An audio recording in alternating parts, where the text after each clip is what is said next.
You know that feeling when you've driven thousands of miles in a camper and you think nothing on the road can surprise you anymore? That's exactly when you need to be twice as careful, because the mountains are just waiting for you to let you guard down. O ja pierniczę.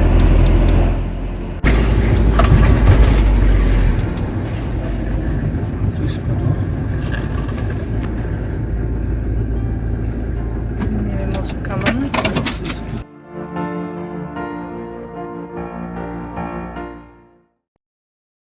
So here's a quick recap for our route. A few days earlier we set off from Chamonix to Martigny, and from there we headed towards Zion. After that, Saint-Martin, and the very next day the Via Ferrata de Volen. The day after we set off towards Zinal, and this is where today's adventure truly begins.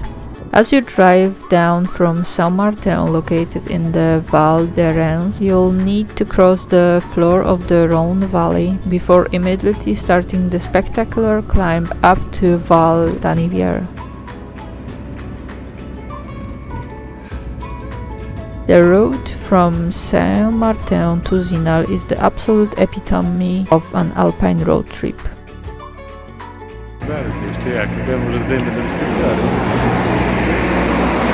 Although the distance as the crow flies isn't great, the elevation gain and rugged terrain ensure that every single mile delivers sheer excitement. Pierwszy raz coś takiego widzę.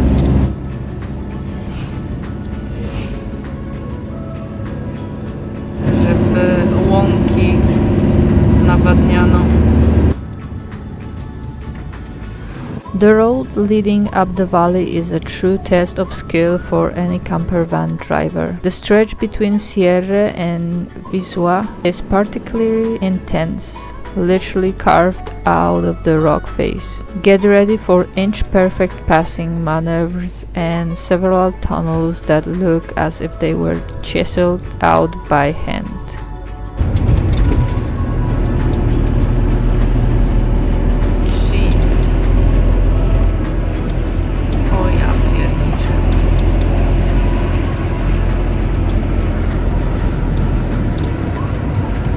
Jak wąsko. Remember the golden rule of driving in the Alps: use engine braking.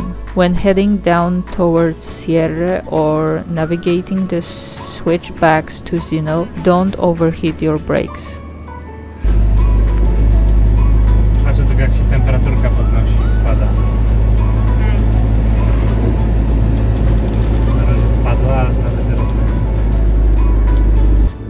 Local postal buses, the iconic yellow car postal, always have the right of way. They warn you of their approach around sharp bends using a very distinctive horn signal. When you hear it, it's best to pull over immediately at the nearest passing place.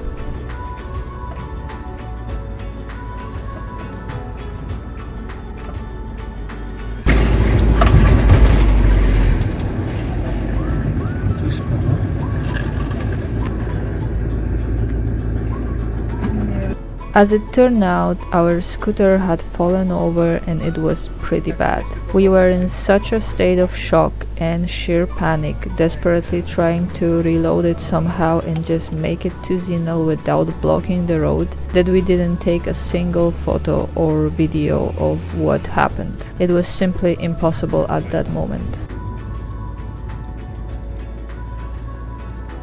For centuries, this valley was one of the most isolated regions in Switzerland. Up until the 1950s, the locals led a nomadic lifestyle, moving seasonally between the vineyards in the Rhone Valley and the high-altitude mountain pastures, a practice known as transhumance. Zinal sits at an altitude of around 1,670 meters above sea level, meaning you finish the route in a dead end, right at the foot of massive 4,000-meter peaks.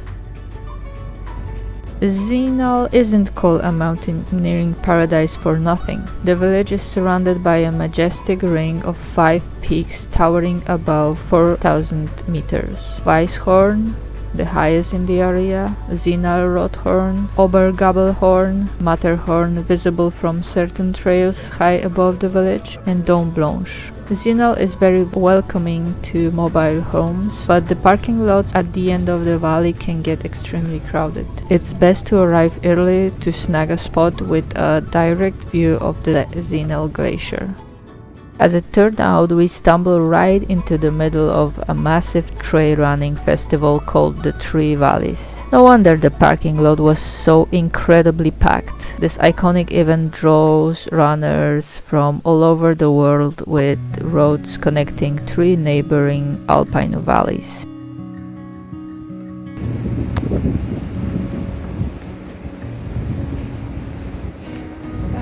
Moja instagramerka. No co? After a quick lunch, we headed out for a short reconnaissance of the area. I think this is becoming our permanent ritual. We simply like to get familiar with our immediate surroundings before any major mountain trek or trip to a tourist attraction. It makes me start feeling at home in a new place.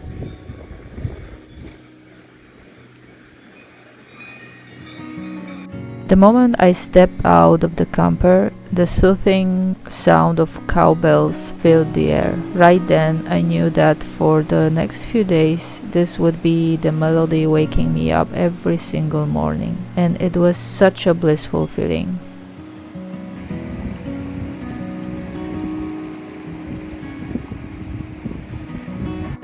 Wandering through Zinal, you get an overwhelming sense that time moves differently here.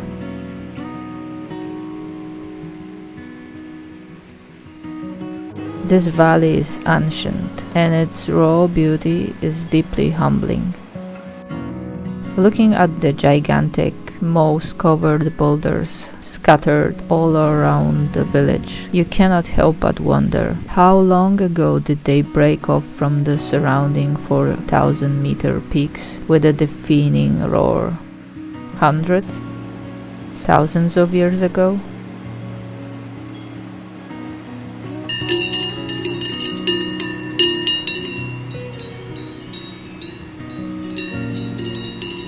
Ale przystojna krowa. Anno, ale to za duży kamyczek do twojego ogródka. Ale ja go chcę. Troszkę za duży. Gdzie tam idziesz? Anno. Ty małe łobuzie. Anna to prawdziwy łobuz. As we explored the immediate area, I watched the river and examined the wayside stones and massive boulders.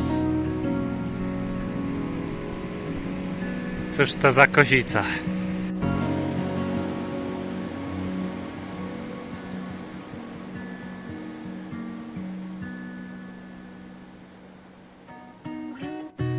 We even started climbing them. I guess our inner children came out to play, wanting to fulfill those childhood dreams of climbing, even if it was just the smallest rock.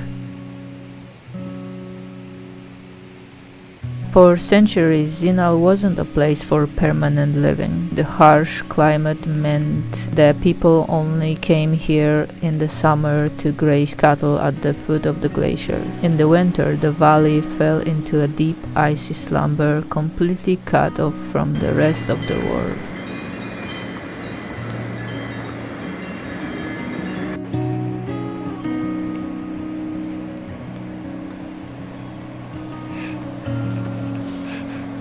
Co za leszczyk.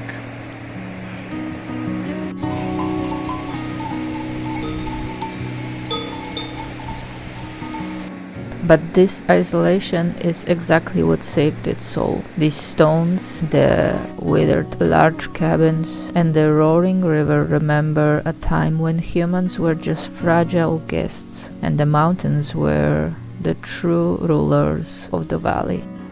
and you can still feel that primal power at every single turn.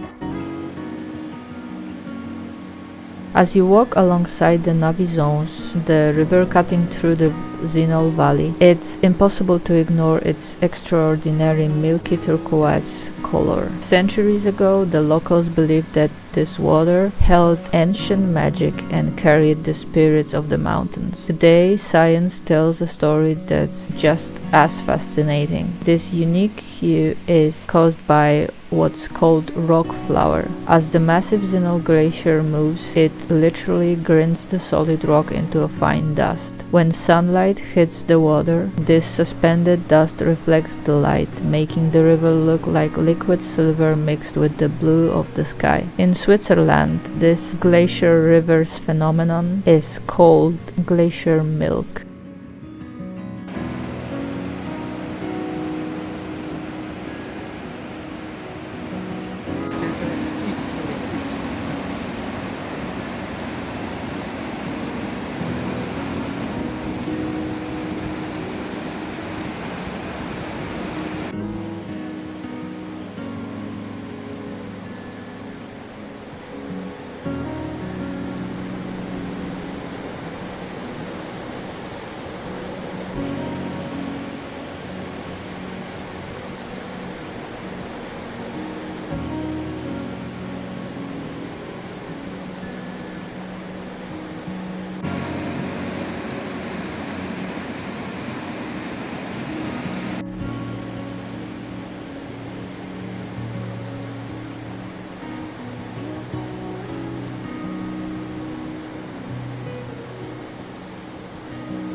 And so, as we slowly walked, the Zinal Valley began to feel less foreign and more familiar, more welcoming, more ours. And I think it decided to reward us as a welcome gift, treating us to a gorgeous, spectacular sunset reflecting off the peak of Mount Besso.